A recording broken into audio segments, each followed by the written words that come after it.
Hai teman-teman, mohon maaf tadi Instagram live-nya keganggu. Jadi malam hari ini kita bahas soal January Effect. Kita mau ketemu Ko Edo, udah ada belum ya? Ko Edo.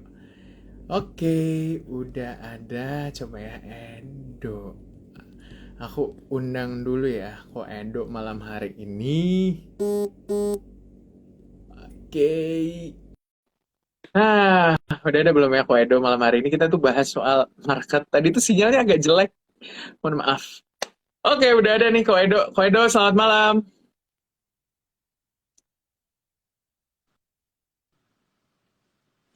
Selamat malam Ko Edo. Udah ada nih. Udah dengar suara saya, Ko Edo? Udah. Bisa, bisa. Oke, Oke, aman ya? Berarti ya, aman ya Ko Edo ya suaranya? aman, aman. Aman. Oke, malam hari ini nih kita bahas soal Januari Effect nih ya Ko Edo. Kalau kita lihat, kita cerita dikit dulu flashback ke belakang. Desember itu kan ternyata ya nggak ada Santa Claus Rally, terus juga window dressingnya juga nggak berasa banget, nggak kayak historical 10 tahun IHSG nih. Nah, kalau ini kan berarti sudah jalan seminggu berarti ya perdagangan di Januari ini. Udah jalan seminggu nih perjalanan di Januari ini. Ya. Kalau Ko Edo lihat gimana nih kalau kita review perjalanan IHSG seminggu ini? Oke, kalau kita ngomong mengenai Januari Effect ya, Januari Effect kan Mhm, biasa terjadi pada awal Januari, ya kan? Nah, mhm, which is sebenarnya kalau kita lihat secara tanggal ya benar, awal Januari naik sebentar. Nah, tapi kan kita nggak tahu nih apakah akan mengikuti seperti tahun lalu, di mana setelah itu, setelah aku ingat banget itu pada saat Jokowi vaksin, itu mulai semuanya turun, ya kan? Nah, tanggal 13 Januari itu tanggal yang aku ingat banget nih. Nah, apakah mungkin bakal terjadi seperti tahun lalu atau bakal lanjut naik? Nah, kalau pandanganku sendiri sih selama satu minggu Januari awal sih memang bagus ya IHSG ya, bisa naik sampai ke mhm, resistennya IHSG. Tapi balik lagi, resisten IHSG itu resisten yang kuat dan lagi-lagi nggak bisa di break kali ini. Nah, kemungkinan sih ya memang Januari efeknya terjadi di awal minggu, awal Januari, tetapi minggu kedua, minggu ketiga, minggu keempat ya kemungkinan besar akan melanjutkan penurunan. mhm. Oke, ya karena kalau kita lihat kan ternyata dia itu nggak mampu, IHSG itu nggak mampu tahan di level 6.700 ya, malah Ya, turun ke bawah. Apa dia bakal nguji 6540 nih, Ko Edo? kalau menurutku ya, bukan tebar fear atau gimana ya, Iya, atau kemungkinan bisa 64. di 6480 bisa diuji. Dan Iya. kemungkinan sih bisa di break Mhm. Jadi 6480. 6480 bisa turun ke bawah dulu gitu ya. Ada chance, ada chance. Mhm.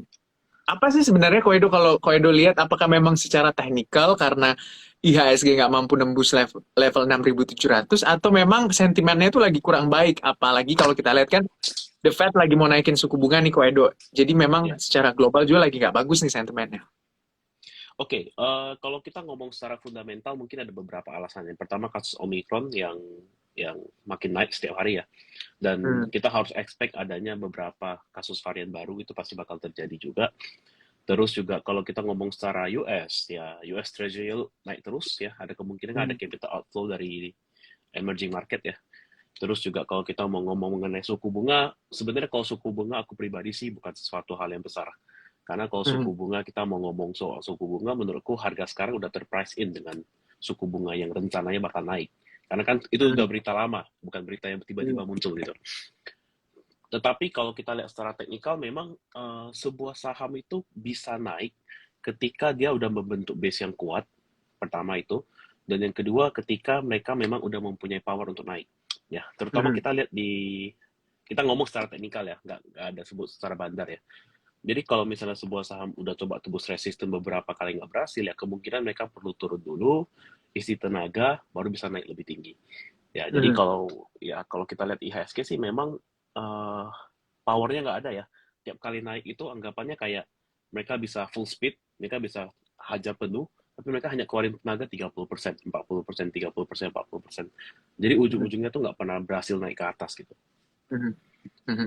Oke, seperti itu. Mau nyapa dulu. Halo Cirita, selamat malam. Terima kasih sudah nonton Cirita Effendi. Wih, Ini kita halo lagi Cinta. cerita nih.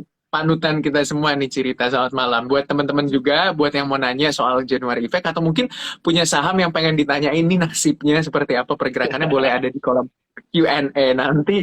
Kok Edo menjawabnya, bukan saya tentunya yang menjawabnya. Nah, Kak Edo, kalau kita lihat kan ya bisa dikatakan 2021 tuh IHSG udah naiknya 10 persenan ya secara satu Ya, tahun, 10 persen lebih. Berarti sebenarnya udah ya bagus juga pergerakannya, lebih dari 10% di tengah bayang-bayang Omikron, terus juga ada gelombang kedua COVID dan segala macamnya. Nah, menariknya 2022 ini diharapkan tahun pemulihan nih, Koedo. Jadi kalau misalnya tahun pemulihan kan biasanya akan IHSG itu akan ditopang sama ya saham-saham yang bisa dikatakan old economy lah ya. Saya kayak misalnya saham-saham kapitalisasi pasar besar, LQ45, ya BBCA lah, BBRI, ASI dan kawan-kawannya. Kalau Koedo lihat apa seperti itu atau justru akan ada sektor yang menarik nih yang membuat 2022 ini wow gitu menjadi kejutan. oke, mungkin banyak yang memprediksi bahwa sektor teknologi ya yang bakal Mhm, mendorong ya. Cuma kalau aku pribadi sih, sektor teknologi bakal jalan, tapi nggak tahun ini. Kemungkinan mhm, di tahun 2023 akhir sampai 2024 itu baru mulai. Karena kan mhm, kita harus ada penyesuaian, berbeda dengan market US yang ketika saham-saham tekniknya pada turun, Dow Jones ikutan merah. Tapi kalau di Indonesia menurutku itu belum momennya. Cuma ke depannya Indonesia akan berharap kepada saham-saham teknologi dengan market cap yang besar. Ya, mhm, cuma kalau untuk tahun ini dengan kita ngomong masa pemulihan, ada kemungkinan chance yang besar adalah sektor-sektoral di bagian finance tetap ya. Karena finance mhm, big banks tetap salah satu yang pasti mendominasi. mhm, Consumer menurutku udah murah, mhm, saham-saham consumer. Cuma mhm. consumer yang kita sebut ya lebih ke arah consumer yang makanan, Unilever, ICBP, Unilever dan sebagainya. Mungkin kita exclude yang bagian rokok. Mhm, Dan yang ketiga, kemungkinan besar akan didorong oleh sektor energi. mhm, Nah, karena kita melihat saham-saham batu bara, kemungkinan besar sih ada chance untuk mendominasi tahun ini. Terutama saham-saham yang mhm, batu bara mengubah menjadi green energy, itu chance-nya kemungkinan sih besar. Dan yang mhm. keempat, sebenarnya yang menurutku ada menarik tahun ini adalah saham-saham di basic material. INKP, Tekim, menurutku potensi untuk tahun ini sih lumayan bagus. Ya, itu sebenarnya yang juga menjadi perhatian. Ini banyak banget yang bertanya buat Koedo di kolom Q&A, banyak banget kok. Terus juga di kolom komentar juga banyak banget. Satu-satu ya, teman-teman, soalnya nih banyak banget antriannya. Saya mulai dulu yang hari ini dulunya jadi primadona, sekarang ternyata menyentuh harga terendah dalam satu tahun. Antam sama Antam. Bris, pengen nyangkut nih ya. Dua nih, kan dulu nih jadi kesayangan banget kan. Antam sama Iya, Bris, kalau Antam melaju ya Bris juga jalan. Walaupun beda sektor tapi seakan-akan berteman gitu. Semuanya saling jalan. Nah, pas banget lagi tahun lalu kan, ARB-ARB iya. ini. Jadi kayak apalagi di dulu sentimen baterai listrik, bang inilah bang di syariah dan segala macamnya gitu kan. Nah, apalagi ini banyak banget ya case itu yang contohnya aja nih, banyak Antam itu yang curhat ke saya nih Koedo, nyangkutnya di 3.000, Iya, 3.100 betul. itu kan, sedangkan sekarang 1.900 ya kalau nggak salah tadi saya lihatnya. Ya. Gimana nih Antam?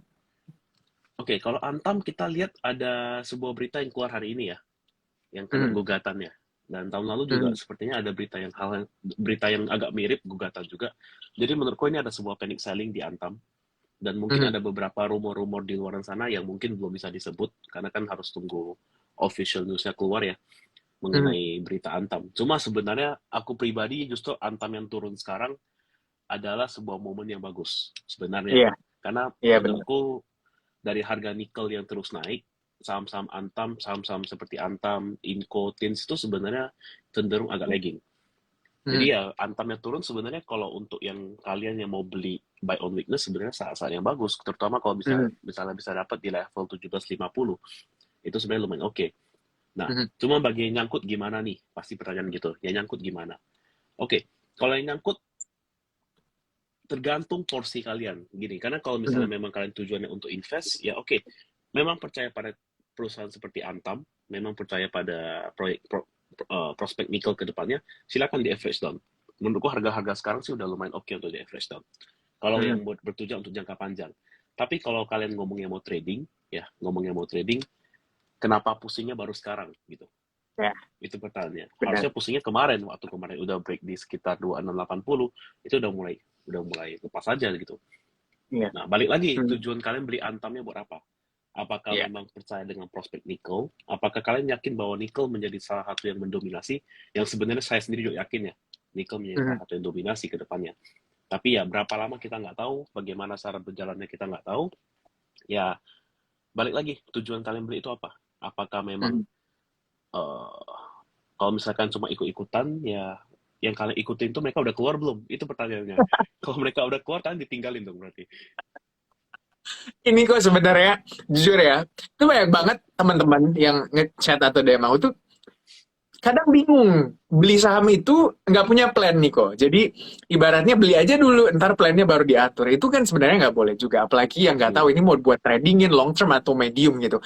Nah banyaklah yang akhirnya nyangkut. Padahal kalau kita lihat sebenarnya kalau yang suka trading enak banget kan dulu Antam itu suka break di 2000 ya kok. Sama seperti break 2000 mantul ke atas lagi Ya, 2300 TP, 2000 2300 TP. Jadi sebenarnya ketika kita melihat pola suatu saham artinya ketika dia bergerak di level average itu saja 2000 sampai 2300, berarti dulu ya enak dong dipakein trading. Nah, kalau misalnya betul. dia turun ke bawah 2000, dia akan ke level mana nih support terdekatnya? Kalau prediksiku ya, Antam kemungkinan bisa ngetes di level 1750. 1750 ya. tujuh belas lima Ya, puluh Jauh juga kalau yang belinya 3000 ya. Jauh, jauh banget mung- nih sebenarnya aku kalau dia belinya dari 3000. Nah, ketika kita lihat saham-saham emiten pertambangan, utamanya mungkin yang jadi perhatian juga aku batu bara. Kita lihat satu-satu ini ada pertanyaan soal batu bara nggak ya? Kalau ada saya angkat naik ke atas soal batu bara. Ada nih ternyata. Oke, mhm. saya angkat dulu naik ke atas. Nah, saham batu bara seperti Adaro, INDY, PTBA, Harum, dan lain-lain gimana nih? Apa manggung pas IHSG break support nanti atau seperti apa? Apalagi kita lihat ada aturan DMO pelarangan ekspor dan beberapa yang masih sampai akhir bulan Januari. Gimana nih untuk perusahaan emiten batu bara? Oke, kalau batu bara sendiri kan kita bagi menjadi dua golongan ya kita anggapannya. Yang ekspor sama yang fokus kepada supply kepada domestik. Oke. Kalau yang ekspor ya harusnya sih bentar lagi udah mulai dibuka ekspornya. Karena udah terlalu banyak Mhm, negara yang komplain pada Indonesia dan kayaknya udah buka deh stokku. Stokku yang paling baru sih udah buka ya. Ya, jadi mhm, harusnya sebenarnya sih yang ekspor ya seperti Indi, Adaro, ITMG itu sebenarnya lumayan menarik untuk bulan ini kita perhatiin. Nah, PTBA sendiri menurutku nyawanya sekarang adalah di DMO. Apakah DMO-nya bakal mhm, dinaikin? Kalau beneran bakal dinaikin, harusnya sih bagus. Mungkin bisa tembus mhm, ke daerah 3.000. Cuman mhm, kalau balik lagi, ini balik kepada pemerintah. Yang mhm, ekspor-ekspor harus mensuplai sampai PLN benar-benar terpenuhi pasokannya. Dan menurutku ini bakal bisa terjadi karena kan ya kita kasih makan ke negara kita sendiri dari sebelum kita kasih makan ke orang lain. Buat apa cari mhm. untung tapi negara kita sendiri kan ya kesusahan juga gitu. Nah, jadi ya overall prospek batubara menurutku masih menarik tahun ini. Terutama carilah saham-saham batubara yang kayak aku bilang tadi, berpindah haluan. Mhm. Ya, mereka mulai berpindah haluan, inilah sebenarnya paling menarik saat ini gitu. Hmm. Berpindah haluan itu berarti ada diversifikasi bisnis gitu kok. Ke EBT atau ke energi atau kemana? Iya, yang berpindah haluan ke mungkin energi yang lebih bersih. Kan kita Mhm. udah lihat beberapa contoh India. Ini kan udah mulai berpindah ke motor listrik. Pasti ada beritanya kan. Nah, Harum juga udah mulai, Adaro juga udah. Jadi ya kita cari saham-saham batubara yang memang udah mulai berpindah. Jangan Mhm. jangan cuma stuck di batubara karena kita sepertinya semua udah tahu ya. Mungkin semua udah tahu ya kalau misalnya batubara prospek beberapa tahun ke depan mungkin udah mulai menurun ke depannya. Mhm. Oke. Nah, kalau Adaro masih menarik gak sih kok kalau kita lihat sebenarnya? Aku pribadi masih merasa masih menarik ya. Menurutku sih masih menarik ya. Mungkin ngetes ke level pertama di 25 ya, yang Mhm. harus dilewatin. Kalau 25 lewat harusnya 28 sampai 3.000 itu bisa ditempuh. Cuma Mhm. kalau mau kalian belanja sekarang sih aku rasa mungkin bisa belanja di sekitar di bawah 2250 dengan batas Dua level dua, 2. Ya, dua dua 2250. lima.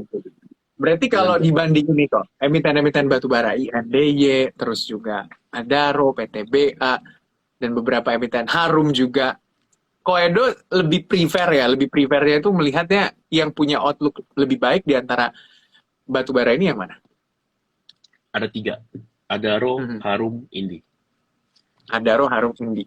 Nah, Ya. bicara soal Adaro ini, Koedo banyak banget yang ya termasuk mungkin salah satu juganya saya gitu kan, yang beli anak usahanya ADMR. Ini kan sampai Ya, sekarang nih tadi aja masih arah iya nih ya masih kalau kita arah ya. lihat beatnya masih tebel juga. Walaupun Iya, kemarin juga masih ada yang over, udah ada yang over juga, artinya nggak arahnya nggak kelok langsung ya. gitu. Hari ini juga masih dikasih nih kesempatan. Nah, banyak banget nih yang nanya kok. Kalau misalnya kayak nanya ke saya, trailing stopnya di mana? Nanti TP-nya di mana? Lah kan bingung juga ya. Apalagi kalau misalnya saya belinya di harga IPO. Kan bingung kan mau. Ya kan beda-beda. Ternyata kalau kita lihat case-nya banyak yang beli di kemarin kok. Harga 590 ya kalau saya nggak salah. 590, Karena baru 580. buka kemarin kan, iya. Iya benar, baru ada kesempatan retail masuk nih kemarin kok kan. Nah kalau kok Edo lihat ADMR sebenarnya secara fundamental terus juga secara teknikal bisa menarik buat apa sih? Copet-copet, trading atau mungkin ya kalau misalnya nyimpan dari harga IPO ya udah simpan aja, apalagi kalau belum nyentuh batas trailing stopnya. Oke, kalau menurutku pribadi ya, ADMR ya, Hmm. sekarang itu bukan entry level lagi. Jadi ya kalian mau copet silakan, secepat mungkin bisa keluar silakan. Cuma kalau mau masuk di atas, apalagi besok ya.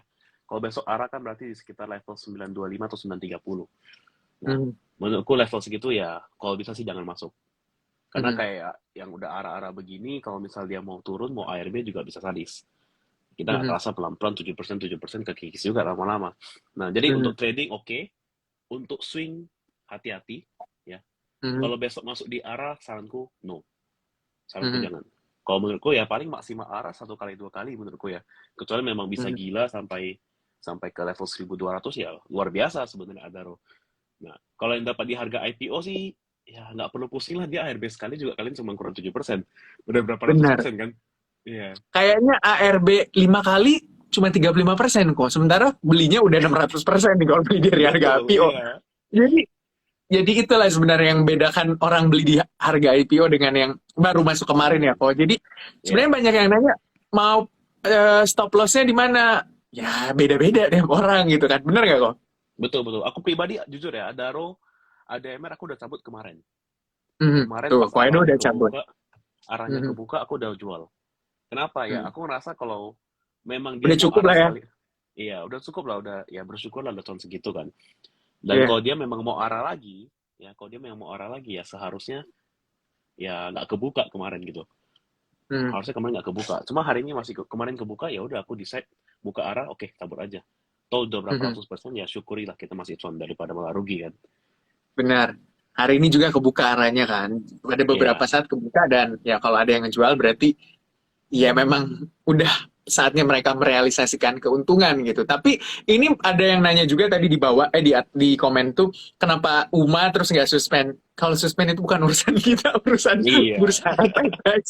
Kita nggak Itu pernah no tahu comment, no kapan comment. satu Jangan emiten. ngomong. Iya, emiten itu nggak tahu ya. Jadi memang market itu ya penuh kejutan lah. Kita nggak tahu kapan Iya. mau disuspend atau nggak. Pokoknya lihat aja, nunggu-nunggu aja. Nah ini kita beralih ke saham-saham bank digital nih kok. Ini kan tadi bilang sektor finansial itu masih menarik juga di 2022. Mm-mm. Kalau kita bicara sektor finansial yang big caps dulu deh. Bank digital dan bank mininya entar. Kita simpan bentar dulu. Yang masih menarik sebenarnya dengan melihat pergerakannya buat medium to long term itu apa sih? Antara BBRI, BBCA, BPNI, atau mungkin BBTN dengan harapan kredit KPR bisa naik lagi?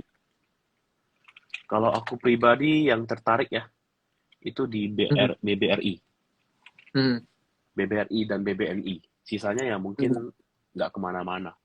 Terutama Mhm. BBCA ya bisa naik sih bisa, cuma ya mau naik sampai 10%, 20% ya kemungkinan agak sulit. Cuma Mhm. kalau misalnya dapat BBRI menurutku sih harganya murah sih sekarang ya. Terutama buat kalian Empat mau ribu ya, Pak? invest, iya 4.100. Cuma balik Mhm. lagi, kayak kalau memang prediksiku benar Januari turun, ya harusnya BBRI bisa lebih murah lagi. 38 bisa? Kayak dulu. Hmm, mungkin ya, mungkin di level 39 lah. 39 ya. Jadi mungkin buat Iya, teman-teman cuan nih, boleh dipantau BBRI-nya. Kalau BBNI, sekarang berapa sih kok? Jujur aku nggak pantau BBNI. aku juga nggak pantau sih sebenarnya. BBRI 7.050 sekarang. Nah, bisa ke 8.000 nggak? Kan banyak nih yang gadang-gadang BBNI bisa ke 8.000 nih. Kalau ke 8.000 sih possible bisa tahun ini ya. Mhm. Tapi kita Hmm. lihat dalam jangka waktu setahun ya, bisa Hmm. 8.000. Iya, jadi buat teman-teman nih, teman cuan kalau mau nyari saham buat long term ya memang saham-saham yang ya seperti BBNI, BBRI yang bisa buat long term, bukan buat copet-copet ya atau buat trading Ya, karena nggak akan bisa di saham-saham yang market cap-nya gede-gede gitu kan. Nah, teman-teman buat yang nanya juga tadi aku naikin dulu ya. Ada yang tadi nanya kalau nggak salah BBHI deh. Kalau nggak salah. Oh ini, udah nih. wah, Bank BPHI. Digital masih rally kah bulan ini? Saya nggak goreng BBHI ya, walaupun saya satu grup gitu ya. Satu grup. Nggak goreng. Tapi ya saya punya juga gitu. Nah kok melihat nih, ini pertanyaan lebih general kok. Melihat persaingan emiten bank-bank digital, BBHI, BBYB, Jago. Ini kan tiga yang menurut aku lebih udah kelihatan lah ya mau kemana arahnya. Mau kemana nih ekosistemnya. Apalagi kalau Jago misalnya ada dengan Gojeknya, terus dengan Tokopedia-nya, BBHI dengan Bukalapaknya, terus permodalannya naik, dan ekosistem besar dari CT Corp, terus misal BBYB dengan penggunanya yang paling banyak kalau saya nggak salah ya di antara semua Ya, betul. bank digital ini. Nah, mana sih menarik? Kalau menurutku ya, dari semua, BBYB paling menarik. Dari tiga ini Mhm, ya. Dari tiga ini, mhm, urutan pertama BBYB, BBHI, Arto. Karena menurutku mhm, Arto udah lumayan tinggi, ya paling maksimal 22.000. mhm. Kalau pandangan pribadiku. Cuman kalau BBYB, menurutku potensi upside masih ada. Terus juga ya, kalau memang dapat sebuah investor baru atau sebuah prospek yang bagus, ya menarik sebenarnya. BBHI juga udah mulai kan kelihatan kan siapa aja yang masuk. Dan memang kalau ekosistemnya berjalan sebenarnya itu juga menarik. Ya, yang katanya sih the next Arto ya. Orang-orang Iya. BBHI the next Arto ya. Nah, terus juga ya Arto sih dari semua aku paling nggak menarik ya. Menurutku Arto ya paling swing dapat 5%, 6% ya tabut udah selesai gitu. Cuman kalau untuk swing sampai kalian berharap 30.000, mungkin nggak tahun ini kalau sampai 30.000. Mhm, mhm. Oke, ini kalau lihat kok BBYB bisa ke 3.500 nggak Ton? Bisa banget, Ya bisa kan? banget. Disclaimer on, disclaimer on. Aku nggak Disclaimer on ngomong. ya Ya, teman-teman ya. disclaimer on. Jadi tapi kalau aku lihatnya juga bisa sampai 3.500 nih. Bisa Dan banget. beberapa juga bilangnya analis nih lihatnya bisa 3.500 apalagi ya sebenarnya menarik banget nih BBYB. Dulu juga ya pernah dapat bisik dari Kokris lebih tepatnya terima kasih Kokris gitu ya, dan Ci Ellen. Iya jadi sebenarnya BBYB ini menarik ya guys karena dulu aku inget banget ya kok bilangnya masuknya 500 targetnya 1.800 ternyata melebihi sekarang berapa sih lebih dari 1.800 2.000 Sekarang 2270. tuh 2.270 lebih dari target apa yang ternyata dikatakan berarti sangat menarik sebenarnya apa sih sebenarnya yang harus dipertimbangkan sama teman-teman cuan nih kalau misalnya mau masuk ke emiten-emiten perbankan digital apalagi kalau kita lihat misalnya Agro Bank Raya kan sedang kalau saya lihat sih lagi fase downtrend ya lagi Ya. turun ya harganya gimana apa yang harus dilihat. Oke, bank digital kalau dari sisiku aku bagi jadi dua hal. Jadi dua tipe ya. Tipe pertama adalah tipe bank digital yang udah ada ekosistem. Oke. Mhm, Nah, seperti Arto, BBHI dan sebagainya. Nah, kalau misalnya yang begini, yang udah ada ekosistem, kita harus lihat seberapa besar ekosistem itu bisa menghasilkan duit buat bank tersebut, ya. Jadi mhm, kayak Arto kan jelas nih Gojek ya. Kalau ada Gojek ya ada dana GoPay yang terendap ya kemungkinan bisa dipakai. Tapi kalau eh, aku nggak mau sebut brand, tapi ada beberapa bank digital lain yang ekosistemnya sebenarnya kurang menarik, ya kelihatan harga sahamnya juga turun iya, terus gitu. benar. Tipe kedua adalah tipe bank mini, ya bank mini Mhm, yang ingin mencalonkan diri menjadi bank digital. Oke, okay? mhm, Tapi caranya gimana? Dia harus ada sebuah investor baru masuk, harus ada merger and acquisition yang dimana membuat bank mini ini menarik. Contohnya yang mhm, kita lihat baru terjadi adalah BNBA. Nah, mhm, BNBA benar. kemarin konsolidasi di 1000 lebih ya, 1100 sampai 1300, dan ketika mulai ada berita sana sini ternyata benar ajaib masuk ya terbang sampai sempat sentuh 5.000 ya bahkan ya. Mhm, Nah, jadi ya yang beginilah yang menarik. Jadi tipe pertama adalah yang udah kenceng, udah ada ekosistem mhm. tapi pasti udah kenceng, tapi masih ada potensi. Atau tipe kedua yang masih slow dan memang harus ada investor baru masuk. Kalau nggak ada investor baru masuk ya kemungkinan di sana-sana aja nggak ada sebuah perubahan yang signifikan gitu. Jadi melihat siapa di balik dari bank-bank mini ini gitu ya kok. Betul. Benar. Nah, ini nih ada yang nanya, ini kan juga bisa dikatakan dulunya ya. Dulu juga saya sempat cuan nih dari sini, tapi ternyata kalau Kak BBKP gimana ya? Gimana tuh BBKP?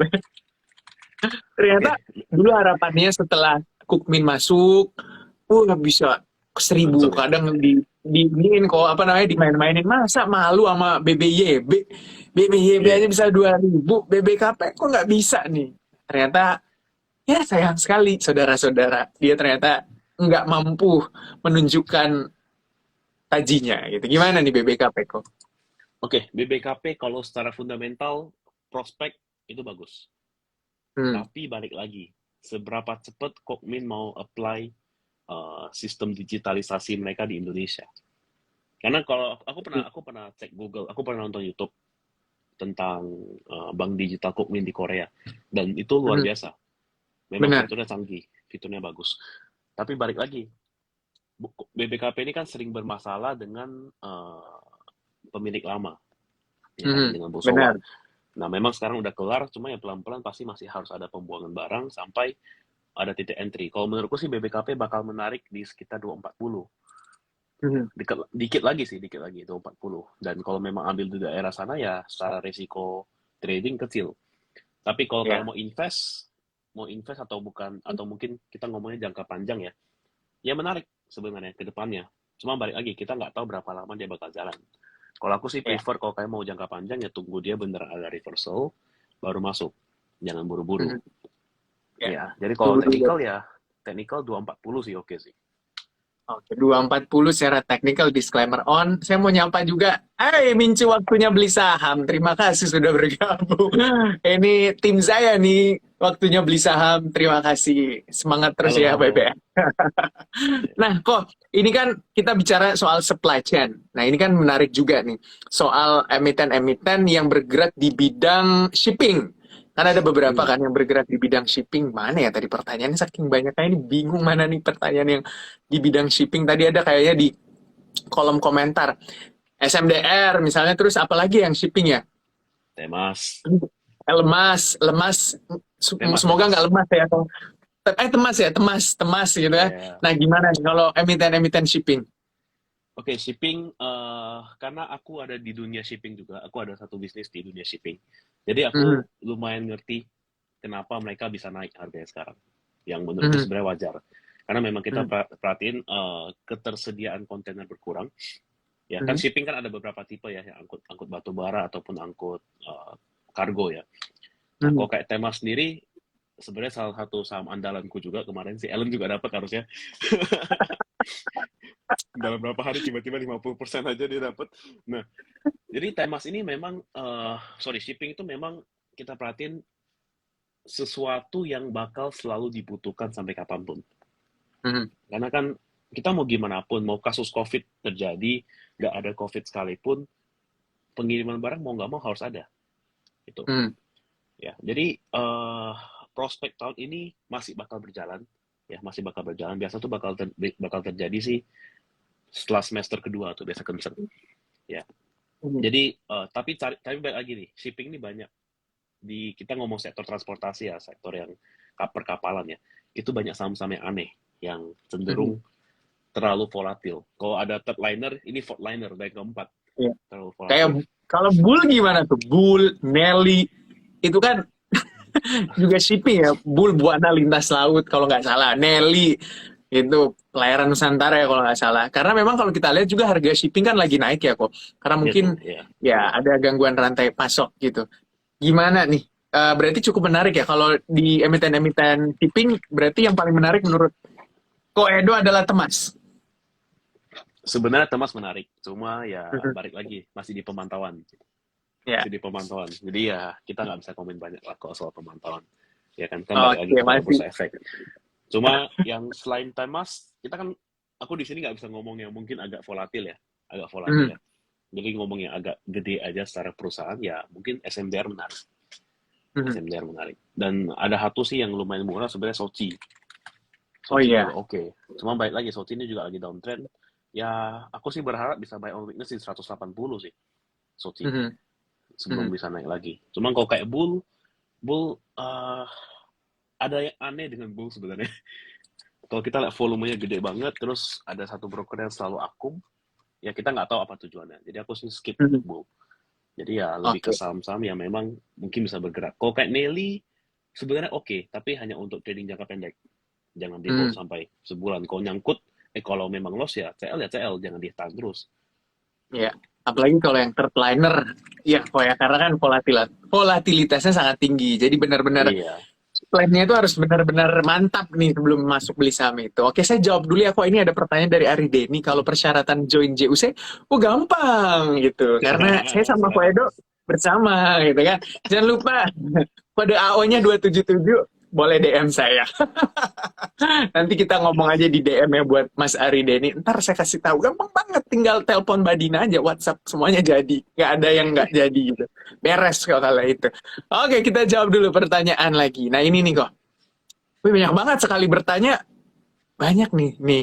DRMA, ASA, Mari, Amar. Ini semuanya ya. Yang kadang Banyak volatilitasnya tinggi semuanya nih. banget juga. Iya. Gimana nih? DRMA baru IPO ya. Jadi aku sih masih kurang ya kalau untuk kejelasan bakal ke atas atau ke bawah ini masih belum jelas karena baru IPO ya baru sekitar 2 minggu ya, 2-3 minggu. Hmm. Untuk harga sekarang sih menurutku udah oke lah, udah bukan potensi upside-nya kecil untuk DRMA. Asa sendiri menarik, Asa menarik. Asa mungkin bakal masuk tabelku besok, salah satu rekomendasiku. Asa, Hmm. karena ya memang Asa secara bisnis juga bagus ya, antara aja masih berjalan dan ya oke lah, Asa ini lumayan menarik juga. Mari, Hmm. kalau Mari, oke Mari selama di bawah 420 itu nggak bagus, Mari. Selama di bawah Hmm. 420 kurang bagus, mungkin bisa ngetes ke level 360-an. Ya karena Mari Hmm. juga ya kita lihat tahun 2020 udah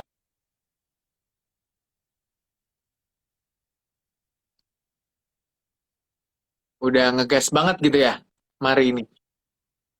Mari menurutku sih udah ya tunggu ada sesuatu lagi lah. Untuk sekarang sih Hmm. mungkin udah skip dulu. Sama satu Hmm. lagi Amar ya.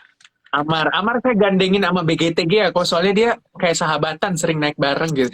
Ada yang nanya juga Betul. BGTG tadi. Bang Amar aja Ganesha aku baru gimana cabut tuh? hari ini. Amar aku baru Oh iya? karena karena kan tadi aku ada buy kemarin di 490 tapi udah break ya udah aku cabut aja dulu. Kemungkinan bisa turun Mhm. lagi karena kan volatilitasnya lumayan tinggi tuh Amar kan, Benar. ya kan. Nah, kayak Amar Mhm. sendiri sebenarnya menarik ya. Cuma balik lagi, bank-bank seperti ini prospeknya mau kemana? Kalau kita dengar Mhm. isu-isu kemarin kan Amar sama siapa sama sebuah P2P lending ya. Nah, Iya. kalau benar terjadi ya oke bagus.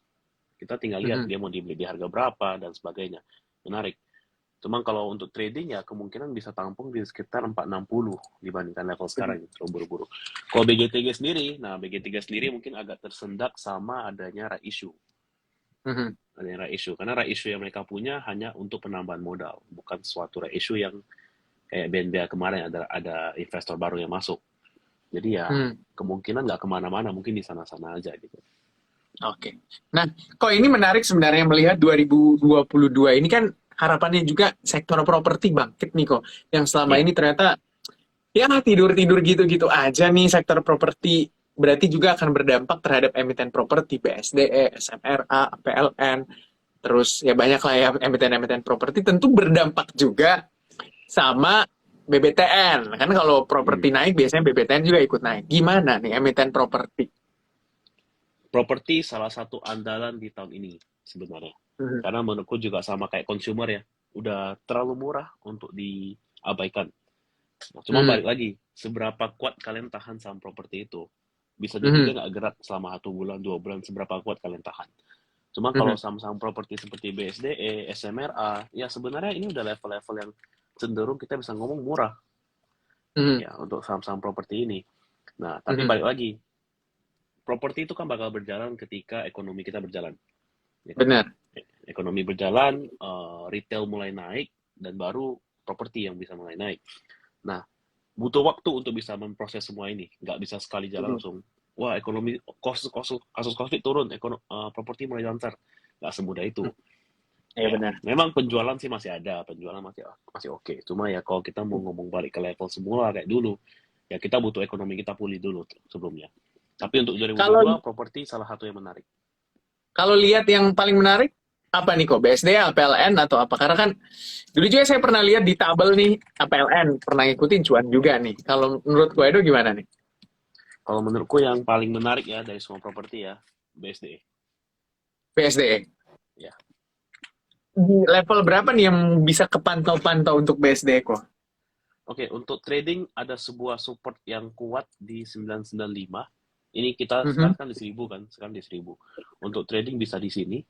Tapi kalau kalian mau swing, kalau mau swing mungkin boleh tunggu di sekitar level 890 sampai 930. 890 sampai 930 itu nih teman-teman cuannya. Semoga teman-teman cuan dilihat baik-baik sahamnya. Di yang udah diniatkan mau dibeli dipantau, jangan ditinggalin gitu.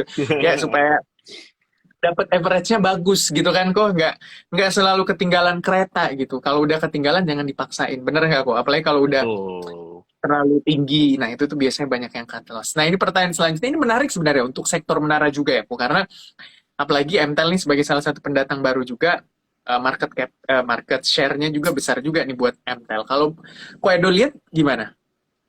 Intel, to be honest, is a good company. Mhm, Sebenarnya secara jujur ini perusahaan bagus, bagus banget sebenarnya. Tapi balik mhm, lagi, ini saham IPO kan juga ya kita belum jelas nih dia kedepannya mau kemana, mhm, apakah memang mau sahamnya mau naik atau enggak ya kita belum tahu. Cuma kalau kita mhm, ngomongnya, sekarang pertanyaan secara long term ya, kalau secara long term untuk swing, MTEL oke. MTEL oke. mhm, Cuma balik lagi, ini sebuah perusahaan yang market cap-nya besar. Kalau dia mau naik kenceng, IHSG kita juga mau nggak mau harus naik ntar jadinya. Jadi mhm, harus waspada di sana. Saham dengan market cap besar, kemungkinan dia untuk naik jauh ya agak susah. Ada mhm. batas ya paling cuma berapa persen. Cuma untuk swing agak jauh ya lumayan oke. Tapi kalau kita bandingin dengan peers-nya kok kayak MTEL, Tebik, terus Tower. beberapa ya TOWR itu gimana? Kalau menurut Ko Edo? Menurutku ini menarik, Big Tower dan lain dan kawan-kawan. Cuma memang geraknya ini lumayan cenderung lambat banget sebenarnya. Lambat banget ya. Cuma kalau untuk invest sih ya mungkin Tebik ya untuk invest ya. Untuk yang Mhm, jangka panjangnya dibandingkan yang lain. Sisanya sih menurutku ya gitu-gitu aja. Kemungkinan dia bisa kenceng ya sekenceng apa gitu. mhm. Nggak bakal kenceng-kenceng banget ya. Kalau kayak dibandingkan tiga ini ya, Tebik, Tower, Entel dengan harga sekarang menurutku paling menarik adalah Tebik. Tebik. Nah, itu tuh teman-teman cuannya. Jadi mungkin bisa dipertimbangkan nih untuk melihat emiten-emiten yang dari tadi udah banyak banget dikasih bocoran ya sama Koedo. Aduh, terima kasih nih buat Koedo ya. Hari ini juga, ini kalau pertanyaannya kok ya, ini banyak banget yang suka yang third liner. Kayaknya suka tantangan emang nih rata-rata. Nih saya naikin ya.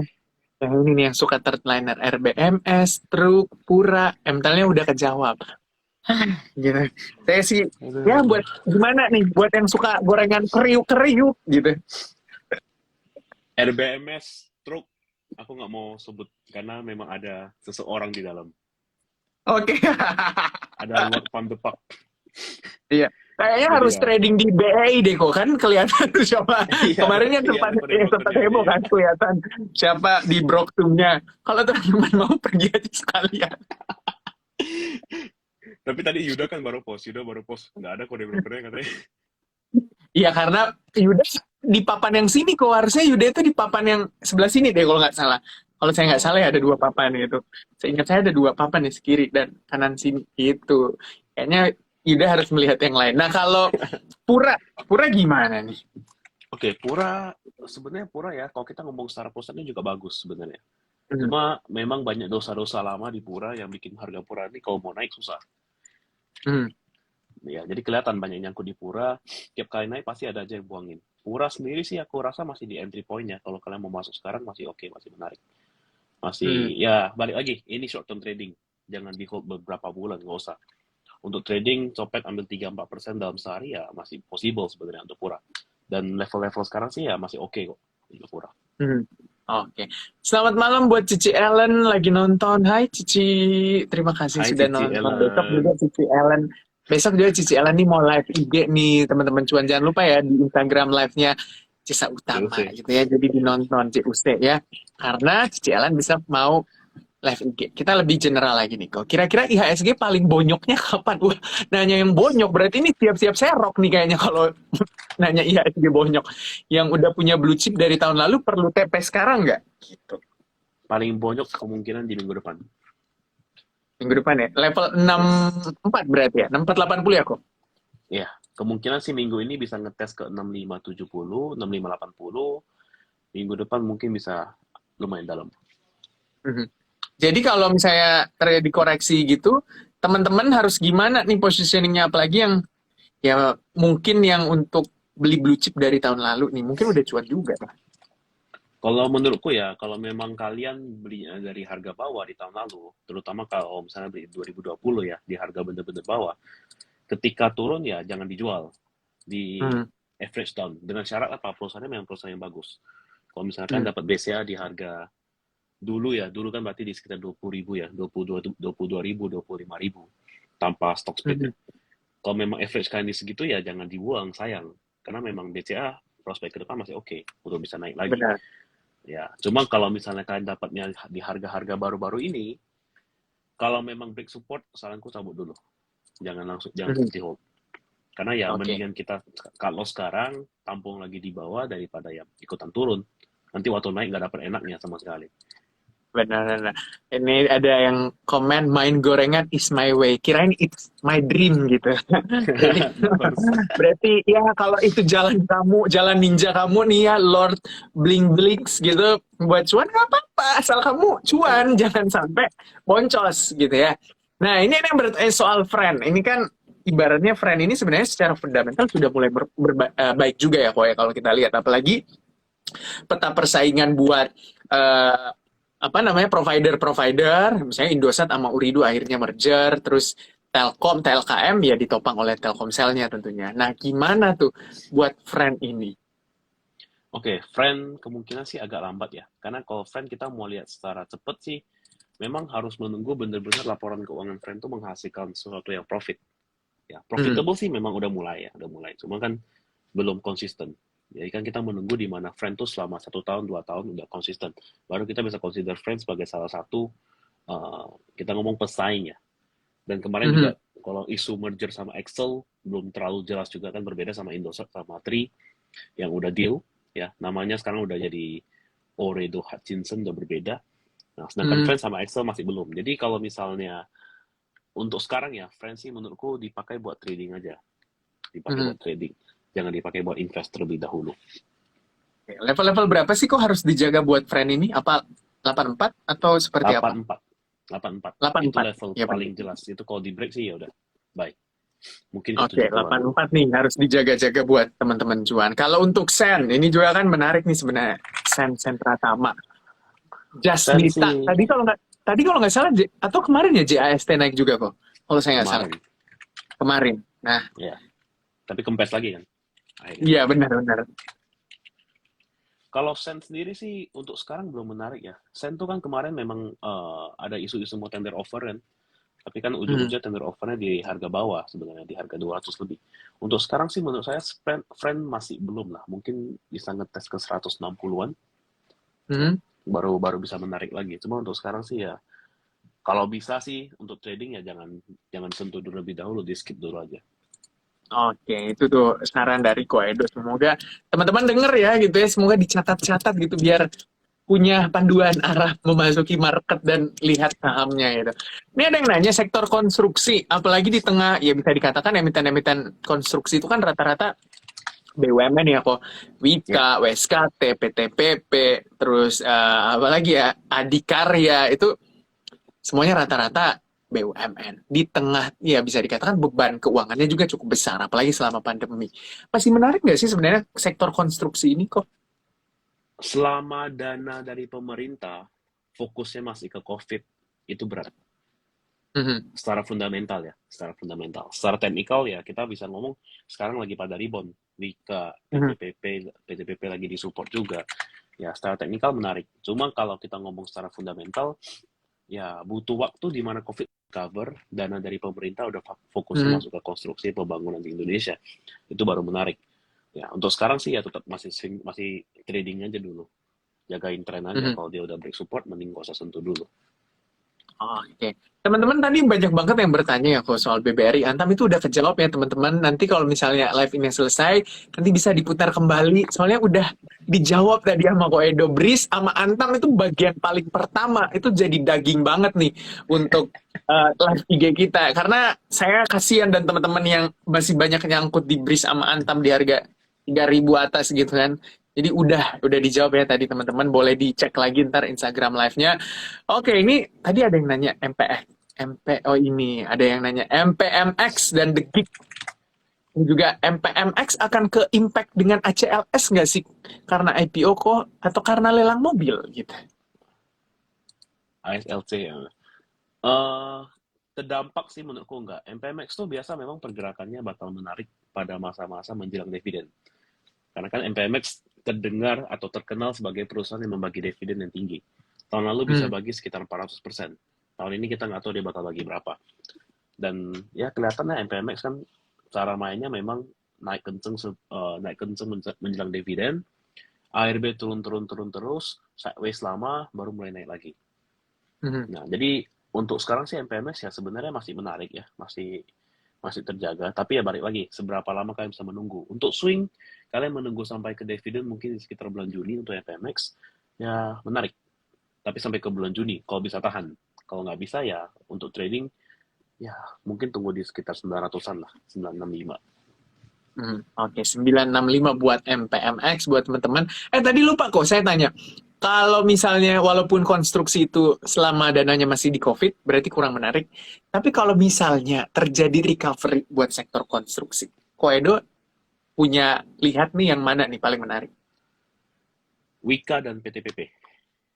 Kenapa tuh? Karena waskita utang terlalu gede, Mhm. Adikarya aku kurang suka. Mungkin kecocokannya kurang pas ya di Iya, iya, Adikarya. iya. Nah, PTPP pembangunan gedung masih berjalan, masih menarik. Dan Wika sih sebenarnya salah satu perusahaan BUMN yang menurutku paling stable dari semua Mhm. perusahaan konstruksi. Oke. Nah, itu tuh teman-teman cuannya. Ini ada yang nanya satu grup nih ya. Ini SMA habis buyback gimana menarik nggak? Terus satunya ada yang nanya mana tuh ini? EMTK. Jadi masih sama-sama nih, SMA sama EMTK. Gimana tuh kok? SCMA belum dulu, masih downtrend, masih kelihatan banget downtrendnya. Tiap kali reversal nggak pernah berhasil. MTech juga udah di break supportnya, lanjut turun dulu mungkin ya. Kalau bisa sih ngetes ke level 2000 dulu. Ya, udah selesai lah, udah maksudnya udah capai target kemarin 25, ya mungkin udah stop dulu. Kemungkinan besar ya gantian lah, karena MTech kan sekarang di sektor teknologi. Dan sektor teknologi Benar, kan sekarang udah kelihatan, udah ke arah mulai ikutin US tuh kemarin kan. US kan beberapa hari Tesla turun terus kan. Saham benar. Tesla kan turun kan. Nah, itu juga bisa berdampak sama saham-saham teknologi di Indonesia, terutama ya kayak Hmm. Bukalapak kita perhatiin. Bukalapak Mhm. kan juga turunnya lumayan. Hari ini ARB kan, hampir jadi Mhm. ARB, tapi nggak jadi. Gitu. Oke. Ini dari tadi udah banyak yang komen auto. Ya udah, saya kasih auto nih daripada marah gitu kan. Saya diamuk auto. Auto itu otomotif berarti ya kok ya? Iya, itu yang Iya, grupnya Astra. Ya. iya auto Auto, terus kenapa suka auto? Aku juga bingung kenapa suka auto. nggak tahu nih banyak banget yang komen auto dong, tolong auto. Ya udah, saya kasih auto gimana? Auto tuh memang sempat masuk tabel JOC kemarin karena Iya, kalau secara teknikal benar. menarik, tapi kan ternyata besoknya turun, terus tanggal 10 break supportnya, dan sekarang juga lanjut turun. Kalau menurutku sih auto ya memang untuk trading doang sih, untuk fundamental sih nggak ada. Karena logikanya gini deh, kalau kita punya mobil, seberapa banyak dari kita yang mau servis mobil di auto? Mhm, benar. Nggak banyak. Mungkin kita bakal ke bengkel teman atau ke bengkel saudara gitu kan. Chances-nya kecil. Mhm, Jadi ya menurutku auto untuk secara fundamental sih kurang. Ya, cuma kalau teknikal mhm, untuk trading ya bagus, is okay. Auto kalau kalian masih punya, jagain di level 11.10. Kalau 11.10 di break, cabut dulu.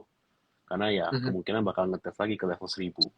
Lumayan, mhm. lumayan tuh 100 rupiah. Dan saham-saham beginian memang kalau udah naik ya udah TP aja lah, jangan di terlalu Ya. lama. Kelihatan kok dari candlenya ekornya panjang-panjang semua rata-rata. benar, benar kelihatan banget nih di Kendall juga. Kok kalau kita lihat nih bandingin antara emiten-emiten yang ada di sektor otomotif, masih menarik gak sih sebenarnya sektor otomotif di 2022 ini kok? Mungkin agak lambat tahun ini menurutku. Hmm, ya, jadi Terutama yang kurang kayak menarik gitu ya. Astra, IMAS ya mungkin agak kurang sih tahun ini. IMJS juga ya, kalau saya nggak salah juga agak kurang menarik. Nah ini yang ada nanya nih untuk komoditas, utamanya CPO. Ini banyak juga nih yang suka CPO, CPO-an. Ini banyak banget dari atas. LSIP lah, terus juga, tadi ada yang nanya apa lagi ya? Tunggu. Mana ya tadi? SIMP, tadi aku udah baca Ya, SIMP. CPO, SIMP, LSIP, terus juga apa tuh yang CPO gorengan? Bukan maksudnya BWPT, CPO third apa? BWPT.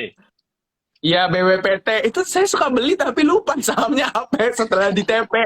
Maaf ya, emang kayak gitu tuh sebenarnya. Gimana tuh kalau CPO? Oke, CPO jawabanku selalu sama ya, karena yang nanya selalu pertanyaan yang sama juga. Kemarin si Monica juga nanya pertanyaan yang sama dengan CPO. Kayaknya dia cinta Iya, banget sama CPO ini. ya, jawabanku cuma satu. CPO salah satu prospek komoditas yang paling menarik ke depannya selain nikel.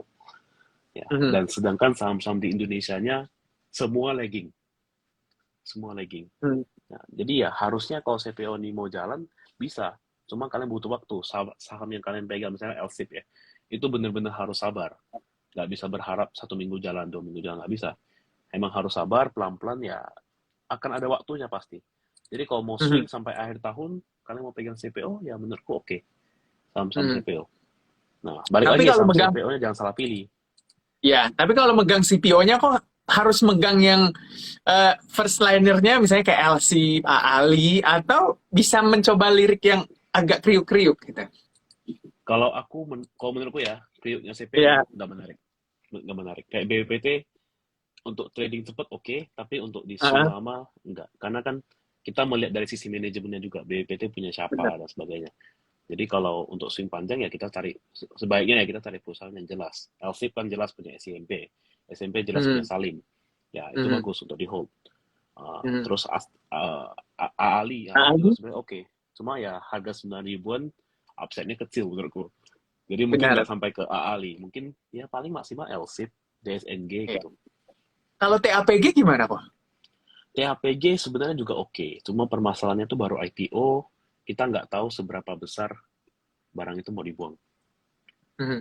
Oke, Ya, benar. jadi kita Jadi pergerakannya nggak jelas. kalau mungkin buat trading short term mungkin bisa menjadi pilihan ya kok. Melihat dikit-dikit gitu. Iya, bisa. Mhm. Oke, ini Cici Ellen dari tadi komen-komen. Halo Cici Ellen, nanti kita live IG bareng ya Cici Ellen karena Cici Ellen nih, wah, sahabat saya, head brand Apa kita communication. naikin Benar aja nggak nih? itu? Head of Boleh juga branding. sih sebenarnya kalau dia mau. Coba ya, saya coba aja kayak kalau dia mau IG live bareng, saya ajak nih. Kalau dia mau ya, semoga mau aja. Kita Langsung lihat rame nih, nih kita kan kita tanya. 188 orang, jadi 300 Iya, kita langsung tanya kita. si Ellen gimana nih? Oh, nggak mau, dia menolak. Padahal aku mau suruh promosi biar bisa buka akun JUC itu gimana caranya? Si Ellen aja gitu. Ini dia yang menarik, kesehatan. Kita tahu kan kesehatan nih pernah booming, ternyata terlupakan. Tapi banyak, kok Edo lihat masih menarik gak sih sebenarnya? DGNS, IRA, KF, KLBF, dan kawan-kawannya. Kalau menurutku kesehatan masih oke, tapi kita cari Hmm. mungkin yang ke bagian lab. Hmm. Bentar ya, HP ku lowbat nih. HP ku lowbat, Ya, bentar boleh, ya. boleh, boleh. Berarti kayak DGNS ya. Diagnos kan punya lab.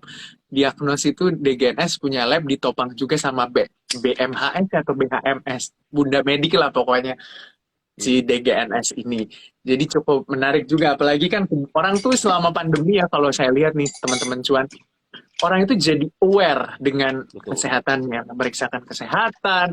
Itu kan membuat kalau kita lihat laba DGNS itu buset naik kencang ya kalau kita lihat di pada saat pandemi berlangsung labanya naik kencang apalagi ekosistem DGNS ini saya nggak ngegoreng ya maksudnya cuma ngasih tahu aja ekosistem DGNS itu punya Bunda Medik juga. Bunda Betul. Medik punya Morula, tahu kan Morula adalah pemain bayi tabung terbesar kalau nggak salah, market capnya juga gede. Jadi boleh dilihat-lihat lah sebenarnya. Kalau DGNS sama IRA gimana nih kok? Kalau technical mungkin atau seperti apa? DGNS ini saham PHP, saham super PHP sebenarnya. Kalau kita ngomong paling sering PHP apa? DGNS ya, Bang. DGNS, kenapa sih? Tiap kali break nggak pernah berhasil. Kayak ini kemarin baru break juga hari ini nggak berhasil lagi. Cuma DGNS itu satu hal yang bagus, selalu kejaga di 740. Ya, Hmm. dan saham-saham lab ya sebenarnya oke. Kalau IRA, nah IRA sebenarnya dari, ingat kan tahun lalu kan ada 3 saham yang heboh, KF, INAF, sama Hmm. IRA. Ya, Hmm. dari 3 itu memang menurutku cuma IRA yang layak untuk dibeli sebenarnya. Kalau KF INAF ya mungkin kalian copet-copet silakan. Kalau yang IRA mau di swing masih oke. Karena kan Hmm. kita ngomong jarum suntik ya masih bakal dipakai. Sedangkan kalau klinik, kalau farmasi kan, farmasi mungkin aku lebih pilih ke KB Pharma daripada Hmm. KF INAF. Memang jujur KB Pharma tuh saham yang lambat banget, Hmm. lambat banget. Cuman kalau mau naik dia bisa kenceng. Ya, Hmm. jadi IRA sendiri ya kalau mau tampung boleh di sekitar level 2030 sampai 2070 itu masih oke. Hmm. 2030 sampai 2070 masih oke buat ditampung. Oke, itu dengerin ya teman-teman. KLBF tuh kata Cici Ellen juga. Baik, bagus, mantap. Yuhu KLBF. Ini MLPL mau right issue di harga 500. Apa menarik nggak sih? Kok Kecemasanku adalah menjadi MPPA yang kedua.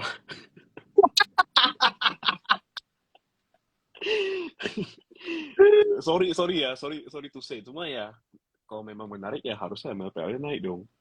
benar? Gitu aja. Tapi dulu ya kok MLPL ini jadi primadona, bener kan? Kayak Betul, wah ya. gitu naik. Tapi entah kenapa kalau kita lihat ke belakang, kenapa ya dia dulu naik? Sampai saya itu cuma berpikir, kenapa ya dulu dia naik ya? Cuma dinikmatin aja cuannya kalau lagi naik gitu. Tapi sebenarnya juga Betul. secara bisnis terus juga fundamental ya masih dipertanyain juga ya sebenarnya kok. Nah ini menyambung ke pertanyaan selanjutnya, IPO Net TV. Ada yang bertanya juga tadi soal saham-saham yang mau IPO, soalnya tadi kalau nggak salah dia ketinggalan ADMR ya, kalau nggak salah ada tadi yang nanya, wah ini nih ada IPO yang menarik lagi nggak sih yang bisa diambil dekat-dekat ini? Karena ketinggalan ADMR cuma bisa liatin cuan orang. Nah, saya nambahin pertanyaannya kok. Apa yang harus diperhatikan kalau orang beli saham IPO?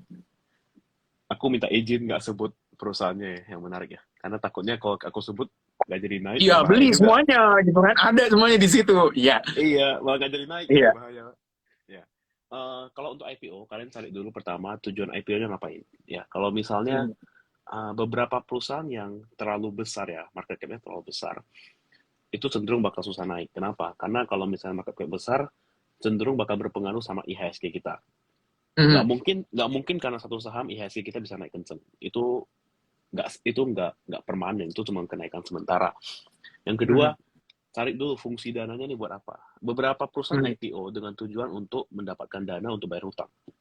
Hmm. Ya, jadi beberapa perusahaan juga pemegang sahamnya tuh mereka sebenarnya bukan pemegang saham, tapi karena perusahaan tersebut nggak bisa bayar utang, mau nggak mau dikasih saham, Hmm. ya kan? Ya kayak OWK, obligasi wajib konversi. Nah, Hmm. kalau itu terjadi, ya harusnya hati-hati. Kenapa? Ya kemungkinan besar yang punya saham tersebut, mereka nggak ada niat untuk hold, mereka cuma mau duit mereka balik gitu. Jadi Hmm. cari dulu tujuannya apa. Apakah untuk bayar hutang, atau apakah untuk penambahan modal. Dan kalau misalnya untuk modal sekalipun, mereka mau ngapain? Hmm. Gitu. Yang ketiga yang bisa kita perhatiin adalah secara bisnis ya. Nah, secara bisnis ini, mungkin banyak secara logika mikir, bisnis ini nggak ada apa-apanya lah, nggak mungkin naik. Kayak dulu kita ngomong UVCR, apaan nih cuma jualan voucher, bisa sampai gitu. Buktinya arahnya sampai berapa kali kan, dari 100 ke Iya. 500. Nah, balik lagi, secara bisnis, jangan bias terhadap bisnis yang terjadi. Karena bisnis apapun, IPO itu semua mengenai rahasia dari orang belakang. Ya, orang belakang yang mau ngapain ya kita nggak pernah tahu gitu.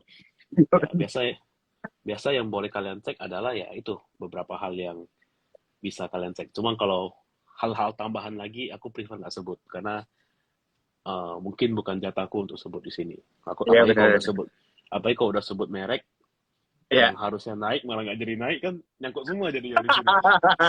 Jadi salah Orangnya bilang ya udah dibisikin Edo nggak bisa naik gitu. jadi salah live-nya Mas Gibran jadinya kan. Oke, mungkin saya bisa dibidik ya nanti setelah live ini kita deh chat Boleh, apa yang mau boleh. naik. Oke, ini teman-teman, halo Kak Olive, ini terima kasih sudah nonton. Ada juga tadi Bang Antoni Sueri. Wih, terima kasih. Ini nih trader-trader yang sangat panutan nih semua. Nah, ada yang nanya nih tadi, Cici Ellen, saya mah gimana? Gitu. Aduh, Aduh, sema ya. berat. Iya, berat sih sebenarnya. Kalau mau jujur ngomong sih berat sih. Karena ya ketika sebuah saham terlalu dipump sama Hmm, sama orang-orang, di sanalah kalian harus hati-hati. Sema kita hmm, tahu siapa yang pump. ya, Kita tahu siapa yang terus ngomongin ya, buktinya begitu. Memang harga IPO-nya di bawah memang, iya. Cuma ya dia ARB berapa kali kan kita nggak pernah tahu. Jadi, hmm, oke, kalian ada dua pilihan. Antara mau ikut IPO, kalian ngetes ya, dan ya paling kan cuma dapat penjatan berapa ya. Nah, biasa kalau penjatannya udah gede ya, hati-hati biasa kalau dapat 100% kayak dulu Cimori ya kalau nggak salah dapat 100%. Ya hati-hati, kemungkinan besar dia nggak bakal arah. Nah, atau cara kedua adalah ya kalian sabar, tunggu saham IPO udah selesai, udah mulai turun, mulai rebound, nah baru beli itu nggak apa-apa. Kita lihat nasi hmm. misalnya, nasi, Nah, nasi juga, ya, nasi sempat naik, turun, terus naik lagi, dan naiknya lebih kenceng. hmm. Ya Atau, mending lebih baik nunggu dia reversal dulu daripada kerja di atas tiba-tiba malah turun terus nyangkut sampai ke bawah gitu. nah, oke, nih Kak Olive ada tuh itu biar netizen yang menjawab siapa ya Ci Olive ya jangan kita. Silakan berinteraksi dengan teman-teman yang ada di kolom chat gitu Ci Olive. Nah ini karena Koedo waktunya kan takutnya ntar putus gini. Nah kalau untuk 2022 terakhir juga nih mungkin Koedo ya. Sektor apa yang menarik dan ini buat dari Koedo aja nih. Kalau mau nyebutin saham yang menarik dilirik dalam jangka dekat nih apa? Apa? Ayo. Kalau sektor, oke, saham dulu deh, ya. Di Kalau antara aku saham, disclaimer kok tenang. oke, kalau saham dalam jangka dekat menurutku masih batu bara, oke, batu bara. CPO juga ada chance mungkin di bulan ini, CPO sama batu bara. Nah, kalau untuk sektoral lebih ke arah sektor di bagian CPO juga salah satunya, di bagian berarti non siklikal ya, kalau CPO ya, sama kemungkinan besar di properti sih, yang mungkin Oke. bisa kenceng ya, yang mungkin bisa kenceng. CPO batubara sama properti. Itu tiga sektor yang mungkin patut diperhatikan. Kalau sahamnya, jangan diomongin dong. Jangan lupa gabung di UC Batam. Kode AO-nya 277. Oke, bener gak Ko Edo? Nah, betul, Jadi iya. kita nggak boleh nyebutin nih di sini. Banyak banget yang DM Betul. saya nih Ko Edo. Aduh gimana mau masuk tim JUC Batam? Ya udah, kode AO-nya 277. Kalau butuh pertanyaan DM Ko Edo atau nggak DM saya. Itu gampang banget ya. Bener gak Ko Edo? Jadi tim kita gitu kan. Ntar kita cuan bareng-bareng. Bener gak Ko Edo? Betul. Benar banget. Terakhir nih Ko Edo ya, buat teman-teman yang lagi struggling menghadapi market, pesan-pesannya dong, apa sih yang harus diperhatikan ketika beli saham, terus ketika mau TP, atau ketika mau cut loss? Eh, banyak orang mungkin pusing ya. Mereka ngerasa bahwa entry itu gampang, exit itu susah. Hmm, Karena hmm, mungkin orang kurang puas dengan yang namanya cut loss, orang nggak tahu kapan dengan namanya TP. Tapi ingat hmm, satu hal, kita nggak akan bisa TP di titik tertinggi, itu pertama. Kedua, mendingan kalian rugi sedikit daripada rugi lebih banyak. Mendingan kalian nggak untung daripada kalian rugi. Mendingan hmm, kalian cuan sedikit daripada kalian rugi. Ya, hmm, jadi TP itu nggak pernah salah. Jadi kalau misalnya kalian mau hmm, TP ya udah TP. Kalau dia naik lagi ya udah syukuri. Yang penting kalian masih hmm, cuan daripada kalian hmm, malah rugi. Itu yang perlu diingat. benar. Karena mungkin banyak orang greedy-nya muncul ya. Aduh, kenapa Hmm, gua TP ya? Padahal naik lagi. Kayak ADMR, nyesel nggak? Nyesel, masih ada 25% sebenarnya. Cuma ya nggak apa-apa, yang penting masih cuan. Cuannya juga ratusan persen, bukannya 1-2% kan. Nah, benar. kalau untuk CL, kalau memang mau jadi trader, jangan takut CL. Karena kalau kalian takut CL ya kalian nggak bakal tahu sama ini bakal dibawa kemana. Kita ngomong Hmm, salah satu bank digital yang ngomongnya bank digital ya, punya salah satu grup besar di Indonesia ya. Kalau kalian nggak mau CL dari 300 ya sekarang turun-turun terus sampai sekarang 150. hmm, Apakah bisa turun lagi? Mungkin bisa ke 60-an, mungkin bisa ke 70-an, kita nggak pernah tahu. Ya, jadi mending CL dulu, memang udah ada reversal, ya baru masuk, jangan buru-buru. Jangan merasa bahwa wah ini udah murah nih, dulu pernah di harga 500, sekarang di 150, pasti bisa balik lagi. Mhm. Nggak tentu. Nggak tentu. Mhm. Bisa jadi ke 50, kita nggak pernah tahu. Ya, Benar. jadi kalau memang harus CL, ya udah CL dulu aja. Ya nggak apa-apa. Yang penting kalian CL, kalian masih ada uangnya untuk balikin modalnya. Daripada Mhm. kalian tahan terus, ya uangnya nggak keputar. Nyangkut doang Benar. di sana gitu. Benar, Pak Man.